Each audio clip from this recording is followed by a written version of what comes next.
بسم اللہ الرحمن الرحیم۔ معزز ناظرین السلام علیکم۔ اگر چینل پر نیو ہیں تو پلیز سبسکرائب کر دیں، شکریہ۔ فلسطینی محمد نامی بچہ زاروں قطار رو رہا تھا۔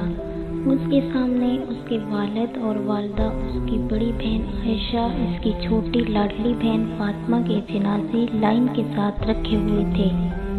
محمد ایک ہفتے کے لیے شہر غزہ سے نابلس اپنی نانی سے ملنے گیا تھا، لیکن اس کو کیا خبر تھی کہ جاتے ہوئے جن کو وہ زندہ سلامت چھوڑ کر گیا تھا، آتے ہوئے ان کی نعشیں ان کی منتظر ہوں گی۔ سامنے بیت محمد سے نکلتا دھواں سیاہ آسمان کے دکھ کو مزید سیاہ کرتا جا رہا تھا۔ وہ گھر جس کے کونے کونے کو اس کی والدہ اور والد نے محنتوں سے محبتوں سے سجایا تھا، وہ گھر جہاں اس کی بڑی بہن کی شفقت اور چھوٹی بہن کی شرارتیں چاروں طرف رقص کرتی تھی، آج غاصب یہودیوں کے ہاتھوں وہی گھر لمحہ بھر میں بھسم ہو گیا تھا۔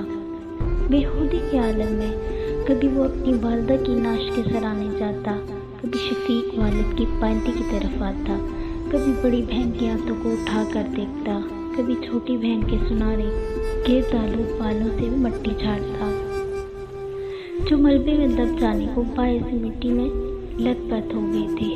بلند آواز سے بیان کرتے ہوئے محمد کا گلا خشک ہو گیا تھا، روتے ہوئے اس کی آواز بیٹھ گئی تھی۔ محمد، میرے بھائی! حسن شامی نے محمد کے کاندھے پر ہاتھ رکھتے ہوئے اس کو دھیمے لہجے میں پکارا۔ محمد نے اپنے دوست حسن شامی کی طرف دیکھا، جس کا مکمل خاندان ظالم بشار کے ہاتھوں اجڑ گیا تھا۔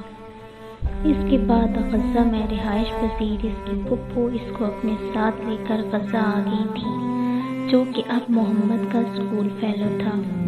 محمد، میرے بھائی، میرا تمہارا مظلوم سے سکتی امت مسلم کا درد ایک ہی ہے۔ تمہارے گھر کے 4 افراد شہید ہوئے، میرے 2 تایا، 1 چچا، میرے والد، میری 4 پھوپھیاں، ان کے بچے، دادا دادی، مکمل خاندان شام میں ظالم بشار کے ہاتھوں اجڑ گئے تھے۔ تمہارا میرا امت مسلم کا سکتا دکھ ایک ہی ہے، لیکن محمد ہمیں اس غم پہ رونا نہیں ہے، کیونکہ شہادت تو ایک سعادت کی موت ہے، لیکن اس غم کو اپنا حوصلہ بنا کر ہمیں راہ عزیمت کے مسافر بننا پڑے گا۔ پانی سے سکتی امت مسلمہ کو بچانا ہوگا۔ ہمیں اپنے آپ کو اس قابل بنانا ہوگا کہ ہم امت مسلمہ کے غموں کا بدلہ لے سکیں، ان سے سکتی ہوئی ماؤں کا سہارا بن سکیں، ان تڑپتی بہنوں کی امید بن سکیں، امت مسلمہ کے یتیم مسکین بچوں کا حوصلہ بن سکے۔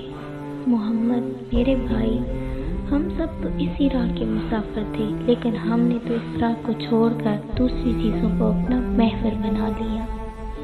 ترجیحات نے ہمیں اس راہ عظیمت سے ہٹا دیا تھا۔ اب آؤ کہ ہم مل کر اس راہ محبت پر چلیں، منہج نبی کی پیروی کریں، ان کافروں کو 313 کا بھولا ہوا سبق یاد کرائیں، ان ناپاک یہودیوں کو خیبر کی عظیم فتح یاد کرائیں، ان کو بتائیں کہ محمد بن قاسم کو جلنے والی مائیں آج بھی زندہ ہیں، گرد ایوبی کی پرورش کرنے والی مائیں آج بھی اپنی گودوں میں ایوبی کو القدس کی فتح کی لوری سنا کر سلاتی ہیں، آج بھی فاتحہ قسطنطنیہ کی طرح مائیں اپنے بچوں کو ان پہاڑ پر لے جا کر ان کو بھولا سبق پڑھاتی ہیں۔